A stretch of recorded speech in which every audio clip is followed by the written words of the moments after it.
Hello students, how are you?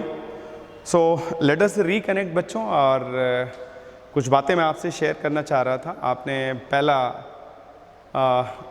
Lecture देखा, हम लोग मिल रहे हैं after a gap and now we are ready with our team. आपने सौरभ यादव सर, अपने मैथ्स के सर, उनका आपने लेक्चर देखा होगा।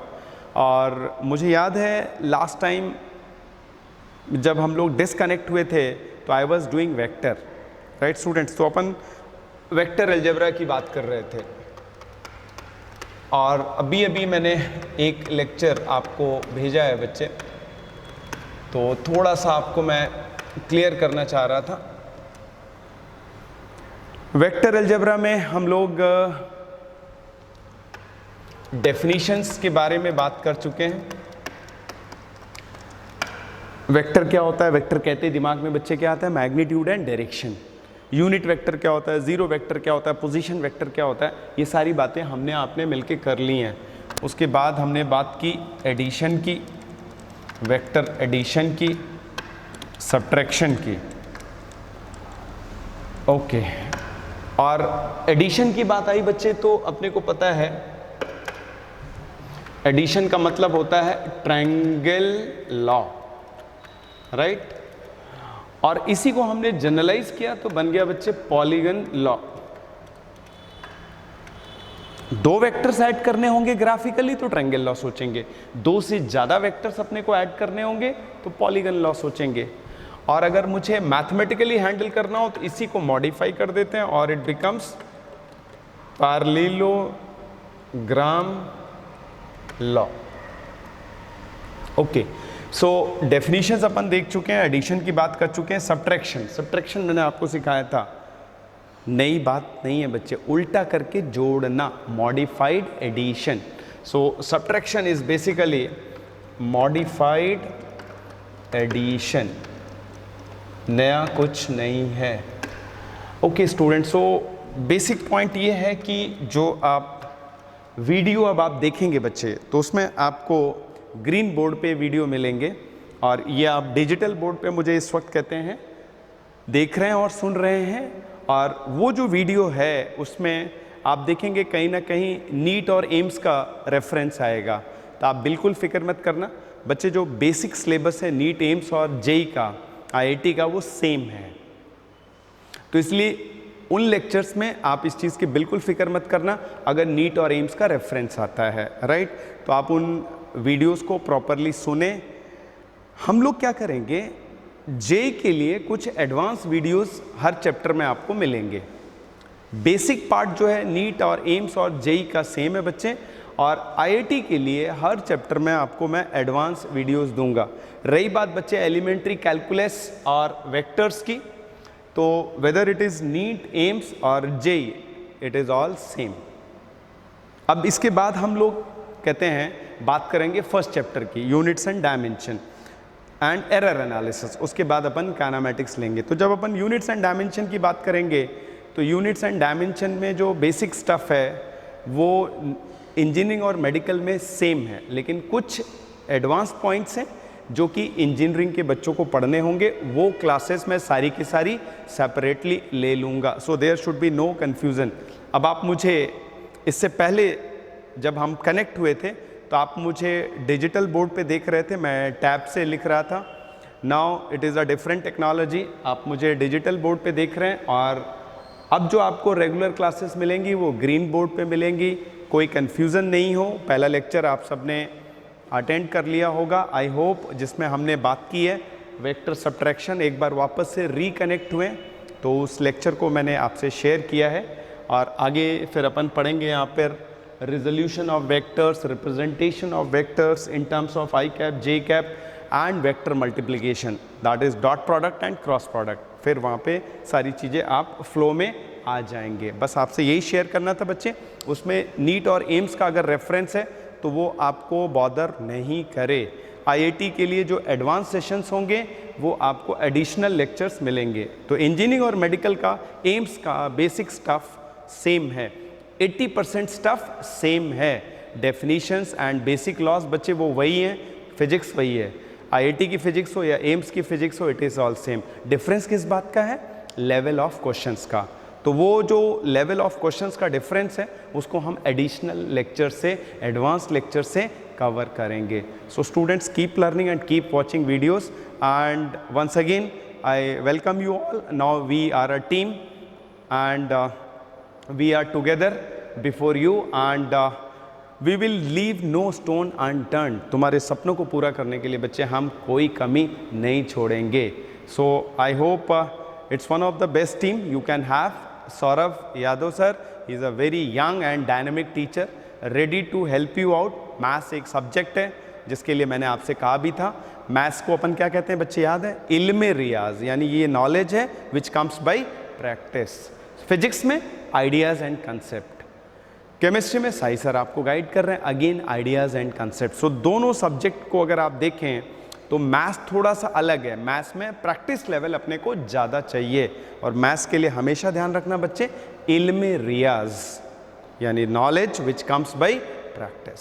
बस ये बात आपके दिमाग में रहेगी तो आप देखेंगे you will be moving very easily. Just flow with us and there will be many more things from our side। Thank you बच्चे, and thank you choosing us as your knowledge partner in your dream।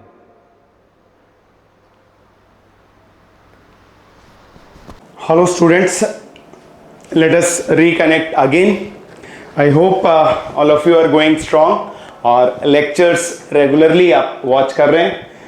बात कर रहे थे बच्चे अपन vectors की, और आपको सिखाया था मैंने vector addition, vector subtraction. And vector subtraction कोई नई बात नहीं है, इट इज मॉडिफाइड एडिशन, उल्टा करके जोड़ना। फिर आपको मैंने सिखाया वेक्टर रिजोल्यूशन। रिजोल्यूशन का मतलब होता है बच्चे splitting vectors into its component, उसको अपन बोलते हैं वेक्टर रिजोल्यूशन। दो तरीके के कंपोनेंट्स बताए थे, rectangular and oblique. Rectangular component यानी एंगल इज 90 डिग्री, ऑब्लिक यानी angle between the component is other than 90 degree. आपको बहुत सिंपल सी बात बताई थी, जिस डायरेक्शन के साथ एंगल पता है वो कॉस थीटा कंपोनेंट, दूसरा वाला कंपोनेंट ऑटोमेटिकली साइन थीटा होगा। ऑब्लिक कंपोनेंट बच्चे कैसे हैंडल करते हैं? Sine law. आज अपन आगे बढ़ेंगे और बात करेंगे, छोटा सा टॉपिक ले रहे हैं,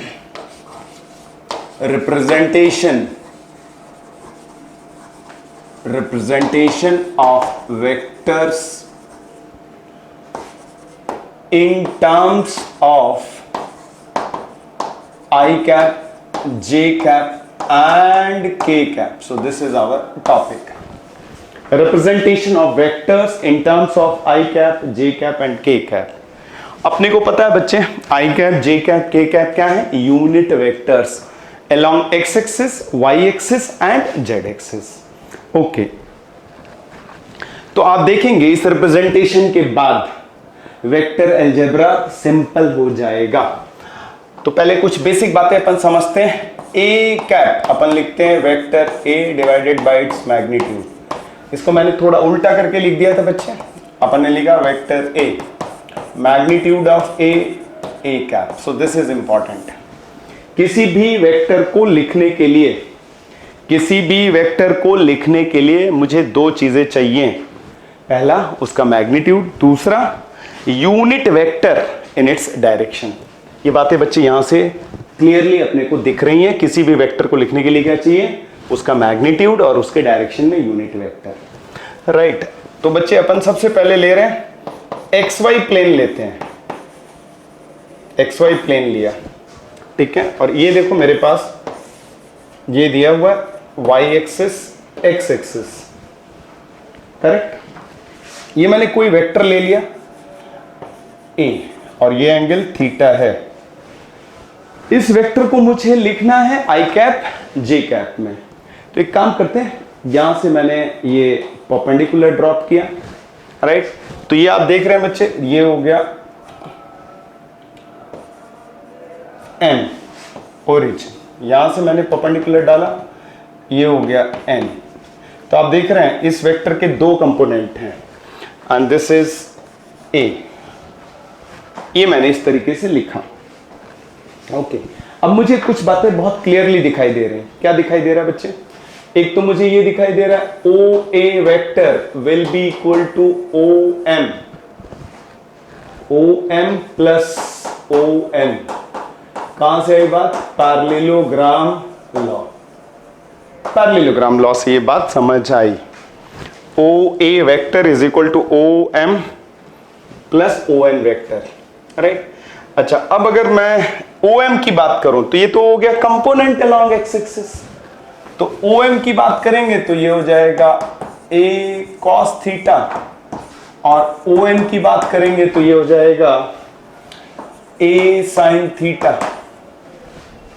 ये अपने को पता है। तो ये जो कंपोनेंट है O M along X axis A cos theta, और दूसरा वाला कंपोनेंट हो जाएगा ए साइन थीटा। तो ओ ए अपन लिख सकते हैं A cos theta I cap, unit vector along O M. इस वेक्टर की डायरेक्शन में यूनिट वेक्टर क्या है? I cap. Similarly this will be A sine theta J cap.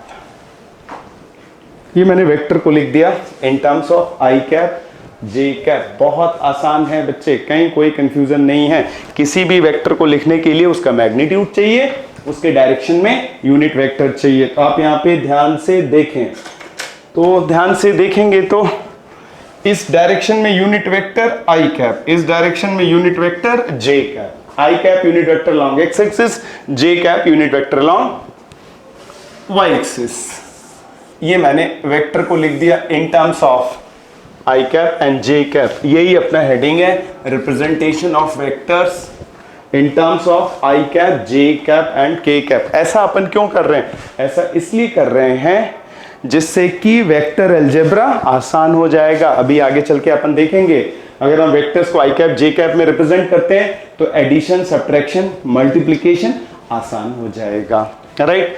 तो इस तरीके से आप वेक्टर को लिखेंगे। इसी को मैं एक थोड़ा सा डिफरेंट फॉर्मेट में ले रहा हूं बच्चे। अपन ऐसा कहें, ये एक्स एक्सिस, ये वाई एक्सिस, ये कोई पॉइंट है, इसके कोऑर्डिनेट है एक्स कॉमा वाई, ये ओरिजिन। तो ये इसका पोजीशन वेक्टर हो गया, पोजीशन वेक्टर आर। अब आप देखो ध्यान से, यहां से फिर मैंने परपेंडिकुलर डाला और ये परपेंडिकुलर मैंने यहां ले लिया, तो आप देख रहे हैं ये जो होगा y होगा और ये x होगा। बिल्कुल वैसे इसको मैंने m कह दिया और इसे n कह दिया, तो बिल्कुल एग्जैक्टली यही लिखेंगे। क्या लिखेंगे? वेक्टर r यानी OP is equal to OM plus ON, parallelogram law.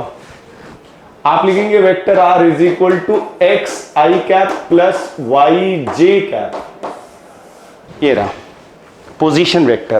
Position vector physics में बहुत ही इंपॉर्टेंट टर्म है, position vector. Directed line segment from origin to the position of the particle, position vector. अच्छा, एक बात मुझे और दिख गई, यहां से दो बातें अपने को समझनी है। इसका जो मैग्नीट्यूड है, वेक्टर आर का जो मैग्नीट्यूड है, पाइथागोरस थ्योरम से X square plus Y square हो जाएगा। मैग्नीट्यूड दिख गया मुझे, ये पाइथागोरस थ्योरम से under root X square plus Y square. और अगर ये एंगल में थीटा ले लेता हूं तो मुझे यहां पे दिख गया tan theta is equal to Y by X, या फिर मैं लिख सकता हूं theta is equal to tan inverse Y by X. तो ये बातें इंपॉर्टेंट हैं। वेक्टर का मैग्नीट्यूड, इसका मतलब ये हुआ अगर कोई वेक्टर मुझे आई कैप जे कैप के फॉर्म में दिया हुआ है तो उसका मैग्नीट्यूड क्या होगा? Under root X square plus Y square. So this is very simple topic. बात कर रहे हैं बच्चे representation of vectors in terms of I cap, J cap and K cap. किसी भी वेक्टर को लिखने के लिए मुझे दो बातें चाहिए होती हैं, उसका मैग्नीट्यूड चाहिए होता है, उसके डायरेक्शन में यूनिट वेक्टर चाहिए होता है। और ये सिंपल बातें अपन ने लिखी। ये क्लियर है कि आई cap is unit vector along x axis, j cap is unit vector along y axis and k cap is unit vector along z axis। Okay, तो इन छोटी छोटी बातों को अगर मैं कंक्लूड करूं तो वेक्टर में मैग्नीट्यूड और डायरेक्शन, वेक्टर कहते ही दिमाग में क्या बात आती है? Magnitude and direction. डायरेक्शन कैसे बताते हैं? यूजुअली अगर आपको वेक्टर दिया हुआ है तो जो डायरेक्शन है हम बताते हैं angle made by vector with positive direction of x axis. अगर क्वेश्चन में कुछ और दिया है तो अपन उस ढंग से ले लेंगे। तो अगर मैं इसको कंक्लूड करूं तो if I conclusion is very simple. Conclusion ये है, पहला कंक्लूजन ये है कि अगर कोई वेक्टर मुझे, मैंने ऐसा मान लिया vector A is equal to A1 i cap A2 j cap, तो इसका जो मैग्नीट्यूड होगा that will be under root A1 square plus A2 square, that is square of i coefficient plus square of j cap coefficient. ये है, अगर कोई vector मुझे i cap j cap में दिया हो उसका मैग्नीट्यूड लिखना बहुत आसान है। उस वेक्टर का मैग्नीट्यूड हो जाएगा under root square of i coefficient plus square of j cap coefficient. Similarly अगर मैं डायरेक्शन की बात करूं, राइट स्टूडेंट्स, तो अगर मैं डायरेक्शन की बात करता हूं तो यहां पर डायरेक्शन अपन x एक्सिस के साथ भी ले सकते हैं और y एक्सिस के साथ भी ले सकते हैं। डायरेक्शन अपन लिखेंगे tan theta is A2 upon A1, that is coefficient of j cap upon coefficient of I cap, ऐसे करके लिखेंगे।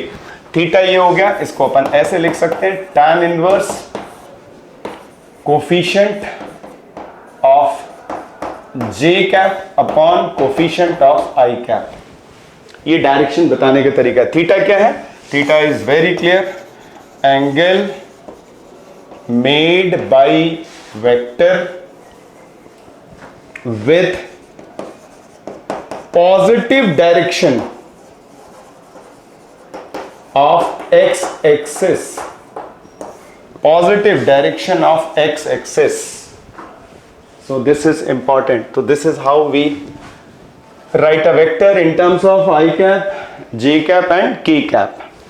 ओके, छोटे छोटे एग्जांपल्स लेते हैं जिससे अपन समझ पाए और वेक्टर्स को हम रिप्रेजेंट करना चाहते हैं। ओके, ये एग्जांपल ले लिया मैंने। क्वेश्चन ये है, represent forces in terms of I cap and J cap. छोटा सा क्वेश्चन है ये, एक्स एक्सिस वाई एक्सिस और अपने को दिए हुए हैं, अपने को दिया हुआ है तीन वेक्टर दे रखे हैं। This is one vector, this is vector F1, magnitude is 10 Newton. This is vector F2, magnitude again 10 Newton. This angle is 30 degree. Similarly, I have taken this vector F3, magnitude 10 Newton, and this angle is 30 degree. इसको तीनों vectors को मुझे किसके terms में लिखना है? I cap, J cap and K cap. We can take one more example. F4 ले सकते हैं, this is F3. तो ये मैंने एक वेक्टर और ले लिया, F4 ले लिया। मैग्नीट्यूड सभी वेक्टर्स का 10 न्यूटन है। This angle is 60 degree. चार वेक्टर्स हैं, इन चारों वेक्टर्स को मुझे आई कैप, जे कैप, के कैप में लिखना है। बहुत आसान है बच्चे। पहले अपन बात करते हैं, अब देखिए F1 की बात करते हैं। F1 किसी भी वेक्टर को लिखने के लिए उसका मैग्नीट्यूड चाहिए और उसके डायरेक्शन में यूनिट वेक्टर्स चाहिए, राइट? अच्छा, F1 देखो बच्चे, मैग्नीट्यूड कितना? 10 न्यूटन, और ये जिस डायरेक्शन में, उस डायरेक्शन में यूनिट वेक्टर क्या होगा? आई कैप। तो आप क्या लिखोगे? 10 आई कैप लिखोगे। F2 की बात करते हैं, तो F2 की बात करेंगे तो इसका एक कंपोनेंट इधर आएगा एक्स एक्सिस के along, 10 cos 30 and this will be I cap, 10 sin 30 J cap, cos 30 यानी √3/2। तो आप देखेंगे ये हो जाएगा 5 √3 आई कैप प्लस 5 जे कैप। ये मैंने वेक्टर F2 लिख दिया किसके टर्म में? ओके, तो आप देखेंगे इसका जो कंपोनेंट है along X axis 10 cos theta, Y component 10 sin theta. अब जरा इधर आ जाओ बच्चे, F3 की बात करते हैं। अब आप देखोगे F3 के दो कंपोनेंट होंगे, एक कंपोनेंट इधर होगा, ध्यान से देखें, नेगेटिव y एक्सिस, और दूसरा जो कंपोनेंट होगा it will B negative x axis. तो आप ध्यान से देखें F3 को कैसे लिखेंगे, तो F3 को लिखेंगे, इसका कंपोनेंट किसके अलाउंग, x एक्सिस के अलाउंग, ये हो जाएगा 10 sin 30 और माइनस आई कैप लिखेंगे बच्चे, क्योंकि अगर इधर यूनिट वेक्टर आई कैप है तो उधर यूनिट वेक्टर क्या होगा, माइनस आई कैप। इधर यूनिट वेक्टर जे कैप है तो नीचे वाली डायरेक्शन में कितना हो जाएगा, माइनस जे कैप। सिमिलरली वाई डायरेक्शन में कंपोनेंट कितना है, 10 cos 30 and this is minus J cap. Direction important है, राइट। तो इसका एक कंपोनेंट नेगेटिव वाई एक्सिस के अलाउंग है, इसका कंपोनेंट नेगेटिव एक्स एक्सिस के अलाउंग है। सिंप्लीफाई करेंगे, सो this is minus 5i minus 5√3 J cap. अब बच्चे इसकी बात करते हैं, F4 की बात करते हैं, राइट। अब F4 में आप ध्यान से देखो, F4 में इसके दो कंपोनेंट होंगे, एक कंपोनेंट होगा पॉजिटिव y एक्सिस, दूसरा आप यहां पर देखो बच्चे इसका ये कंपोनेंट होगा, तो ये हो जाएगा ये 10 cos 60 10 sin 60, ये negative x axis, this is positive y axis. तो बहुत आसान है, अपन ने सीखा है वेक्टर रेजोल्यूशन। किसी भी वेक्टर को लिखने के लिए उसका मैग्नीट्यूड, उसके डायरेक्शन में यूनिट वेक्टर। तो अगर आपको F4 लिखना हुआ तो पहले इसका कंपोनेंट लिखो x एक्सिस में, सो दिस इज 10, एंगल पता है 10 cos 60, तो अपन लिखेंगे 10 cos 60 and minus I cap. Minus I cap क्यों आ रहा है वो अपने को समझ आ रहा है, क्योंकि नेगेटिव x एक्सिस। ये कितना हो जाएगा 10 sin 60 plus 10 sin 60 and this is j cap. Simplify करेंगे, cos 60 यानी half, that is minus 5i sin 60 again, this is 5√3 j cap. So this is how we represent a vector, right students? So representation of vectors in terms of I cap, j cap and k cap.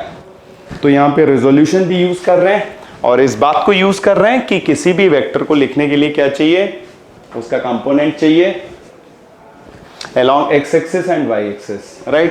क्योंकि I cap along x axis, j cap along y axis and k cap along z axis। अगर कोई vector उल्टा बोले, अगर कोई vector मुझे दिया हुआ है I cap j cap की फॉर्म में, तो मुझे उसका मैग्नीट्यूड लिखना आसान है और मेरे लिए डायरेक्शन बताना आसान है, राइट स्टूडेंट्स। तो बात करते हैं बच्चे, ये तो प्लेन में बात हो गई, अब अपन बात कर रहे हैं इन स्पेस। अब इसको मैं समझाने की कोशिश कर रहा हूं, तो follow with me. So this is x axis and this is y axis and this is z axis. ये ओरिजिन हो गया O, ओके। ये मैंने कोई पॉइंट ले लिया P, coordinate x, y, z, और ये हो गया आपका position vector. So this is your r position vector.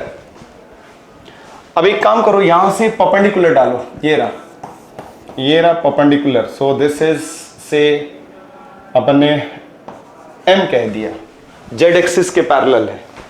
फिर मैंने यहां से y एक्सिस, ये रहा x एक्सिस के पैरेलल ले लिया और ये मैंने y एक्सिस के पैरेलल ले लिया। तो ये x एक्सिस के पैरेलल x होगा, y एक्सिस के पैरेलल y होगा, z एक्सिस के पैरेलल z होगा। इस तरीके से ले लिया। तो बच्चे ये एक 3D डायग्राम है, मैं बनाने की कोशिश कर रहा हूं। मुझे इस वक्त क्या चाहिए, OP। अब आप देख सकते हो ये मैंने इसको इस तरीके से ज्वाइन कर दिया और ये रहा। तो ट्रायंगल लॉ से ये हो जाएगा OP is equal to R is equal to OM plus MP। अब ये जो M पॉइंट है इसके कोऑर्डिनेट्स होंगे x, y, xy प्लेन में हो गया। अभी अपन ने सीखा है कि अगर किसी पॉइंट के कोऑर्डिनेट x, y हैं तो उसका पोजीशन वेक्टर क्या होगा, OM। OM हो जाएगा X I cap plus Y J cap. Similarly MP कैसे लिखेंगे, X I cap plus Y sorry MP sorry so it will be Z K cap. MP बच्चे ये रहा, इसकी लेंथ कितनी, जेड, यूनिट वेक्टर इस डायरेक्शन में के कैप। इनको ऐड करेंगे तो पोजीशन वेक्टर मुझे क्या मिल गया, x I cap Y J cap Z K cap. ये रहा। तो इसका मतलब बहुत सिंपल है, अगर किसी पॉइंट के कोऑर्डिनेट्स दिए हों एक्स वाई जेड तो उसका position vector directed line segment from origin to the position of the particle X I cap Y J cap Z K cap. Right बच्चे, तो ये रहा। अब अगर मुझे मैग्नीट्यूड लिखना हो तो आप देखें ये एंगल 90 डिग्री है, ये एंगल फिगर में लग नहीं रहा है बट दिस इज 90 डिग्री। तो पाइथागोरस थ्योरम से आप क्या लिखेंगे, OP ये हो जाएगा under root OM square plus MP square. और बच्चे OM अपने को पता है under root X square plus Y square. तो इसमें आप सब्स्टिट्यूट करेंगे तो OP की वैल्यू आ जाएगी under root X square plus Y square plus Z square. तो इसका मतलब मेरे लिए बहुत सिंपल है, इसका जो मैग्नीट्यूड होगा under root square of I coefficient plus square of J cap coefficient plus square of K cap coefficient. तो इसका मतलब अगर मुझे कोई वेक्टर दिया हो आई कैप जे कैप के कैप के फॉर्म में तो उसका मैग्नीट्यूड लिखना बहुत आसान है। कैसे लिखेंगे, square of I cap coefficient plus square of J cap coefficient plus square of K cap coefficient. Direction कैसे बताएंगे, स्पेस में जो डायरेक्शंस होती हैं उसको ध्यान दें, ये इंपॉर्टेंट है। प्लेन में तो क्या होता है, नॉर्मली जब डायरेक्शन की बात आती है तो हम बताते हैं वेक्टर कितना एंगल बना रहा है with positive direction of x axis. तो यहां मैंने स्पेस में ले लिया, we have taken a point P जिसके कोऑर्डिनेट है x, y, z। ये मैंने परपेंडिकुलर ड्रॉप किया तो M यहाँ पे XY प्लेन पे फुट हो गया। तो ट्रायंगल लॉ से मुझे दिख गया OP R cap OM vector plus MP vector. OM vector कितना हो जाएगा, अभी अपन ने देखा XY प्लेन में किसी पॉइंट के कोऑर्डिनेट x, y है तो उसका पोजीशन वेक्टर होगा x i cap plus y j cap. किसी भी वेक्टर को लिखने के लिए क्या चाहिए, उसका मैग्नीट्यूड चाहिए, उसके डायरेक्शन में यूनिट वेक्टर चाहिए बच्चे। तो ये अपन ने लिख दिया। तो यहां पे डायरेक्शन कैसे बताएंगे, सो डायरेक्शन वाला पार्ट थोड़ा सा अपन देख लेते हैं एंड थोड़ा सा वो स्पेशल है कि स्पेस में डायरेक्शन कैसे बताते हैं। एक्स वाई प्लेन में जो डायरेक्शन अपन यूजुअली बताते हैं वो विद एक्स एक्सिस बताते हैं। तो इसको ध्यान से देखें, यहां पर इंपॉर्टेंट पॉइंट है,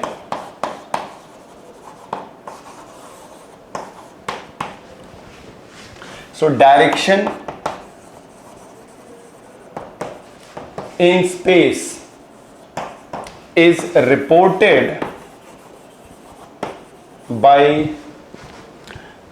reporting angle made by vector with all three axes, तीनों से एंगल बताना पड़ेगा। तो यहां पे नोमेनक्लेचर है, अल्फा क्या हो गया विद एक्स एक्सिस, बीटा हो गया विद वाई एक्सिस, गामा हो गया विद जेड एक्सिस। ये रहा बच्चे, अल्फा हो गया विद एक्स एक्सिस, बीटा हो गया विद वाई एक्सिस, जेड हो गया, गामा हो गया with Z axis. And very very important property, cos square alpha plus cos square beta plus cos square gamma is equal to 1।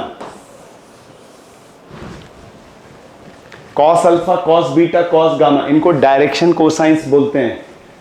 So cos alpha, cos beta, cos gamma are called direction cosines. Short में अपन बोल देते हैं DCs, direction cosine. अब बच्चे देखो बहुत आसान है, ये मैं कोशिश कर रहा हूं यहाँ पे, इसको देखें कॉस अल्फा की वैल्यू कितनी होगी, ये हो जाएगा x by are. Cos beta कितना होगा, that will be y by are.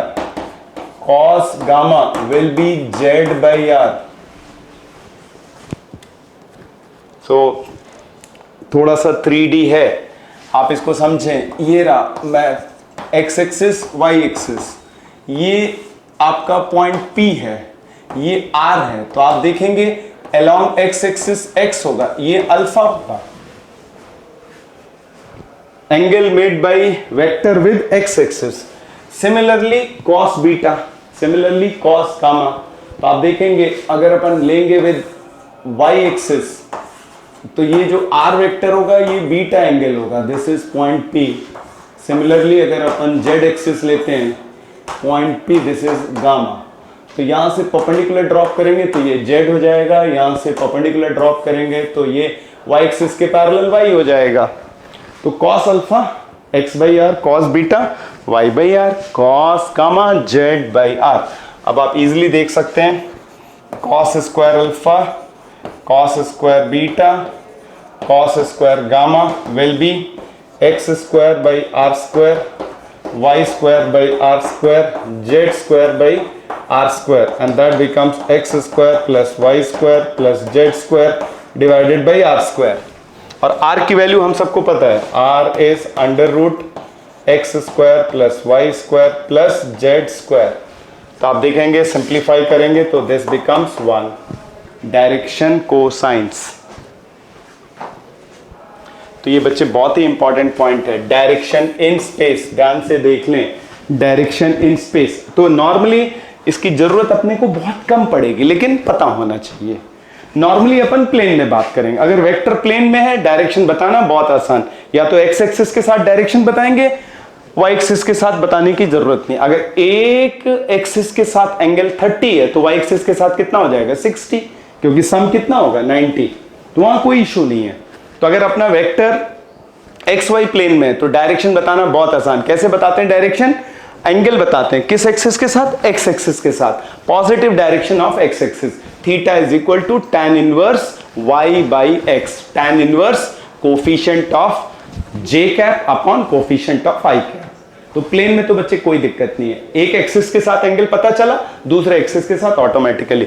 Space में थोड़ा सा डिफरेंट है। तो direction in space is reported by reporting angle made by vector with all 3 axis. Nomenclature क्या है, alpha with x axis, beta with y axis, gamma with Z axis. तो ये कुछ बातें हैं, cos alpha, cos beta, cos gamma, इन्हें direction cosines बोलते हैं अपन। तो ये आप प्रॉपर्टी देख रहे हैं बच्चे, इसी को साइन के टर्म में भी लिख सकते हैं। आपको पता है ट्रिग्नोमेट्री यूज करेंगे तो अपने को पता है कॉस स्क्वायर अल्फा को लिखेंगे 1 माइनस साइन स्क्वायर अल्फा। तो आप अगर देखेंगे तो ये हो जाएगा sine square alpha plus sine square beta plus sine square gamma is equal to 2। Sine के टर्म में लिखेंगे तो ये हो जाएगा, कॉस के टर्म में लिखेंगे तो ये हो जाएगा। बहुत ही सिंपल है बच्चे, डायरेक्शन कोसाइंस। अब आप देखो यहां पर ये कॉस अल्फा की वैल्यू क्या होगी, ध्यान दें बच्चे, cos alpha x by are, cos beta y by are, cos gamma z by r. ये देखें डायग्राम देखें, ये वेक्टर है, वेक्टर आर एंगल बना रहा है विद x एक्सिस अल्फा, तो ये x एक्सिस के पैरेलल x होगा, y एक्सिस के पैरेलल y होगा, z एक्सिस के parallel. So this is vector r. तो ये पूरा नोमेनक्लेचर पार्ट है, cos square alpha plus cos square beta plus cos square gamma की वैल्यू 1 होती है, साइन के टर्म में लिखेंगे sin square alpha plus sin square beta plus sin square gamma की वैल्यू बच्चे 2 होगी, डायरेक्शन कोसाइन, राइट। तो ये हमने सीखा वेक्टर्स को कैसे लिखेंगे इन terms of I cap, J cap and K cap. अब एक छोटी सी बात अपन सीखते हैं, इनके एप्लीकेशंस देखते हैं। ये पूरी लैंग्वेज मुझे समझ में आनी चाहिए, ओके। तो बात रिजोल्यूशन की हो गई, बात एडिशन की हो गई, बात सब्ट्रैक्शन की हो गई, बात इसकी हो गई कि how to represent a vector in terms of I cap and J cap, direction कैसे रिपोर्ट करेंगे, ये सारी बातें मैंने आपको सिखा दी। छोटे छोटे एग्जाम्पल्स लेते हैं। ओके, सो एग्जाम्पल ये लिया बच्चे मैंने, वेक्टर ए ले लिया 3i cap plus 4j cap, vector b ले लिया मैंने i cap minus j cap. अब आप देखो, find first modulus a plus b, second modulus a minus b. अब आप देखो यहां पर बहुत सिंपल है, एक बार आपने वेक्टर को आई कैप जे कैप में लिखा, चीजें आसान हो जाती हैं। अब आप देखो सॉल्व करने की कोशिश करते हैं। तो सबसे पहले a cap plus b cap, तो ये हो जाएगा 3i plus 4j plus i cap minus j cap. तो i अपन ऐड कर लेंगे और j ऐड कर लेंगे। तो आप देखो बच्चे 3i और i, ये हो जाएगा 4i कैप, ये हो जाएगा माइनस 3j कैप, ये हो गया। ये दो वेक्टर को ऐड करेंगे, कोई नया वेक्टर होगा c वेक्टर, और इसका जो मैग्नीट्यूड होगा वो जाएगा under root 4 square plus minus 3 square. आप देखेंगे 16 plus 9, this is 25 and this is 5। तो इसलिए जो मॉडुलस है a प्लस b इज 5, modulus a plus b is 5, right बच्चे। हालांकि यहां पूछा नहीं गया है, अगर कोई आपसे पूछे ये एंगल कितना बना रहा है, तो आप जरा देखो इस वेक्टर को रिप्रेजेंट करने की कोशिश करते हैं। So this is x axis, this is y axis. ध्यान से देखो 4i माइनस 3j कैप, तो इसका मतलब ये हुआ x कंपोनेंट पॉजिटिव है, सो दिस इज ये रहा, this is 4i cap minus 3j cap, तो ये हो जाएगा माइनस 3j कैप। अब इन दोनों को ऐड करोगे, पैरेललोग्राम लॉ, ये रहा बच्चे। सो this is your vector C, this is your vector C। अच्छा, अब अगर मुझे एंगल बताना होता तो अपन क्या लिखेंगे, tan इनवर्स माइनस 3/4। और ये कौन सा एंगल होगा, angle made by vector with positive direction of x axis, ये थीटा होगा। ध्यान रखना, जब भी आप ये फॉर्मूला यूज करेंगे, theta is equal to tan inverse coefficient of j cap, coefficient of j cap कितना, -3 upon coefficient of i cap. तो इससे कौन सा एंगल निकलेगा, angle made by vector with positive direction of x axis. दूसरा part ये है a minus b का मॉडुलस बताना है। अब आप देखो कितना आसान हो गया, पहले तो निकालो a माइनस बी, तो ये हो जाएगा 3i plus 4j minus i minus j। इसको सिंप्लीफाई करेंगे तो ये हो जाएगा 3i माइनस, तो ये 2i हो जाएगा, माइनस माइनस प्लस हो जाएगा, and this will B 5j। अच्छा, अब इसका मैग्नीट्यूड निकालते हैं, a माइनस बी का मैग्नीट्यूड, तो आप देखेंगे under root 2 square plus 5 square under root 4 plus 25, and this is root 29, root 29। और एक बात देखें बच्चे, modulus of a minus b is greater than modulus of a plus B.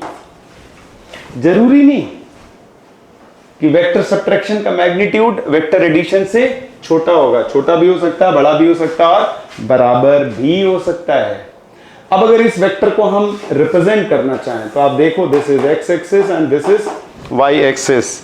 चीजें आसान हैं, ध्यान से देखें, 2i प्लस 5j, दोनों कंपोनेंट पॉजिटिव हैं, तो ये रहा बच्चे 2i और ये रहा 5j, दोनों को ऐड कर देंगे, पैरेललोग्राम लॉ, ये मैंने पैरेललोग्राम कंप्लीट किया। तो आप ये जो वेक्टर देख रहे हैं, दिस वेक्टर, ये हो जाएगा a प्लस बी, ये एंगल थीटा, थीटा हमेशा कौन सा एंगल होगा? Angle made by vector with positive direction of x axis. तो थीटा की वैल्यू हो जाएगी tan inverse coefficient of j cap which is 5/2। तो मुझे वेक्टर हैंडल करना आना चाहिए, तब आप देखो सब्ट्रैक्शन और एडिशन इजी हो गया। ध्यान क्या रखना है कि अगर कोई वेक्टर मुझे आई कैप जे कैप में दिया है, उसका मैग्नीट्यूड कैसे लिखेंगे, डायरेक्शन कैसे बताएंगे। डायरेक्शन बताने का तरीका सिंपल है, ये रहा। एंगल हमेशा कहां से लेंगे? Positive direction of x axis. अगर स्पेस का मसला हुआ तो बच्चे डायरेक्शन कैसे बताएंगे? डायरेक्शन अपन बताएंगे with x axis, with y axis and with Z axis. Alpha beta gamma, cos alpha cos beta cos gamma, direction cosines. Cos square alpha plus cos square beta plus cos square gamma 1, sine square alpha plus sine square beta plus sine square gamma 2। Right students, so this is how we handle vectors. Okay, algebra becomes very simple, vectors की handling आसान हो जाती है। Okay, so we move towards important result। छोटा सा है लेकिन useful है, अपने को पता होना चाहिए। So I call it important result। okay, so what is that important result?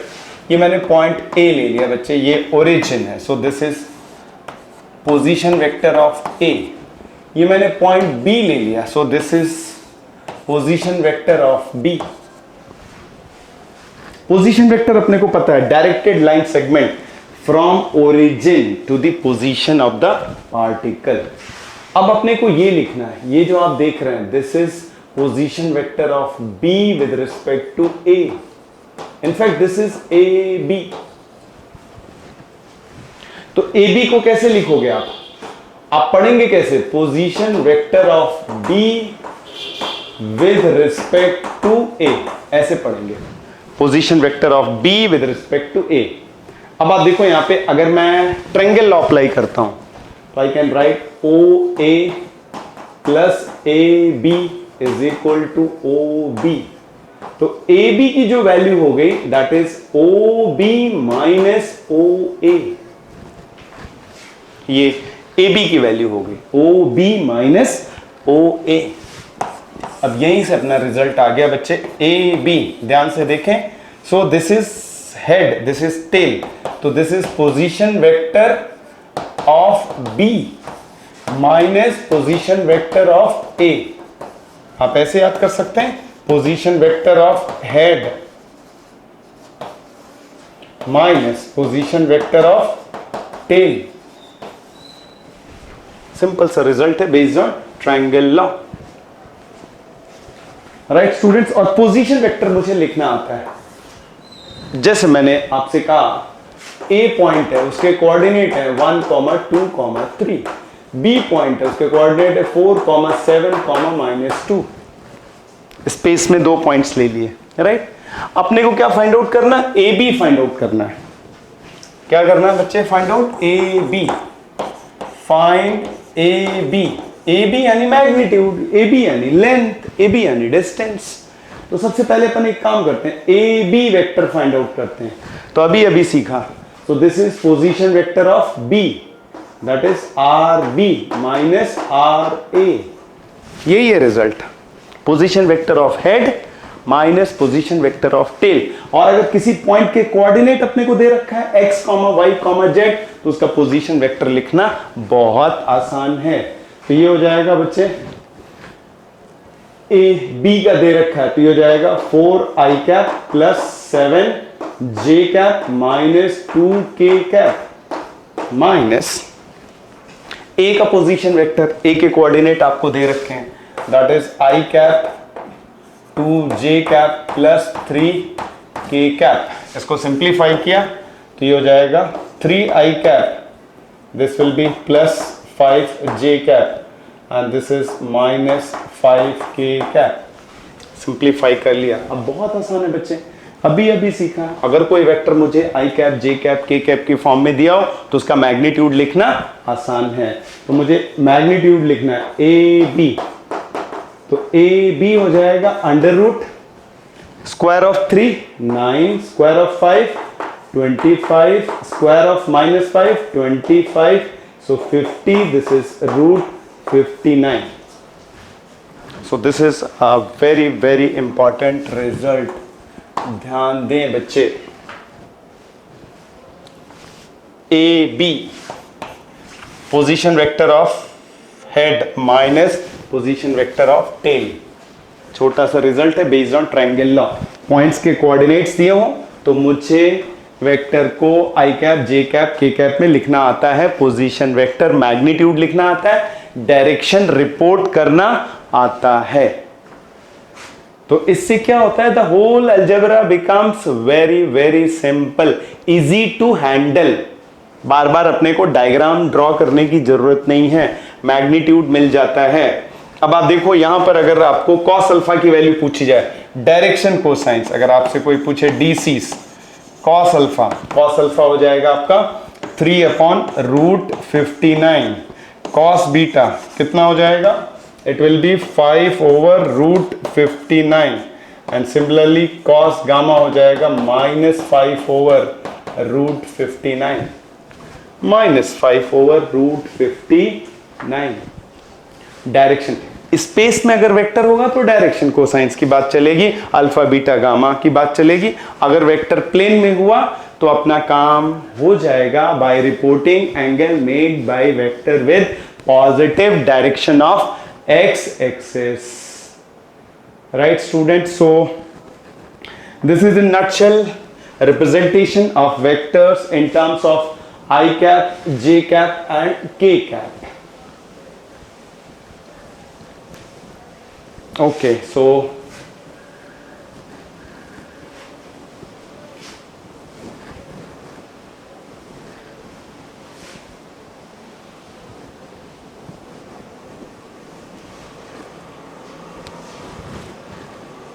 I hope आप मुझे इजीली फॉलो कर पा रहे हैं बच्चे। ये सारी बातें बहुत आसान है, जरूरत है सिर्फ ध्यान से सुनने की। जो बात नहीं समझ में आए उसको कई बार लेक्चर को रिवाइंड करो, लेकिन समझना जरूरी है, रटना नहीं है बच्चे। Physics one of the easiest subject, logic, definitions. तो ये बच्चे अपन वेक्टर में रेजोल्यूशन कर चुके हैं, रिप्रेजेंटेशन कर चुके हैं, एडिशन कर चुके हैं, सब्ट्रैक्शन कर चुके हैं। अभी अभी अपन ने कुछ इंपॉर्टेंट रिजल्ट्स देखे और मैंने अपलोड कर दिया है, बेसिक मैथ्स के मॉड्यूल्स अपलोड कर दिए हैं। तो आप प्लीज़ उन्हें अटेम्प्ट करना शुरू कर दें, जिससे कि क्विकली हम लोग ये वेक्टर अलजेब्रा ख़त्म करके फिर फिजिक्स का पहला चैप्टर स्टार्ट कर सकें। और आई होप आपने एंजॉय किया होगा रिवीजन ऑफ एलिमेंट्री कैलकुलस। इसी तरीके से एक बार वेक्टर कंप्लीट हो जाएगा बच्चे तो एक क्लास में I will revise the complete vector, थोड़ा सा फास्ट फॉरवर्ड मोड में। तो जैसे जैसे हम लोग चैप्टर्स कंप्लीट करते जाएंगे वैसे वैसे उसका रिवीजन भी करेंगे। तो मैथ्स है बच्चे, मैथ्स के लिए मैंने आपको बताया था इल्मे रियाज, यानी ये वो इल्म है विच कम्स बाय प्रैक्टिस। तो एलिमेंट्री कैलकुलस और वेक्टर की प्रैक्टिस करते रहें, कीप प्रैक्टिसिंग, बहुत आसान है। और उसके बाद फिर हम फिजिक्स में एंटर करेंगे तो कहीं कोई दिक्कत नहीं आएगी।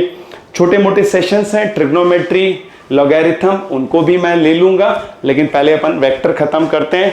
Now be regular, keep watching videos, stay safe, see you in the next lecture.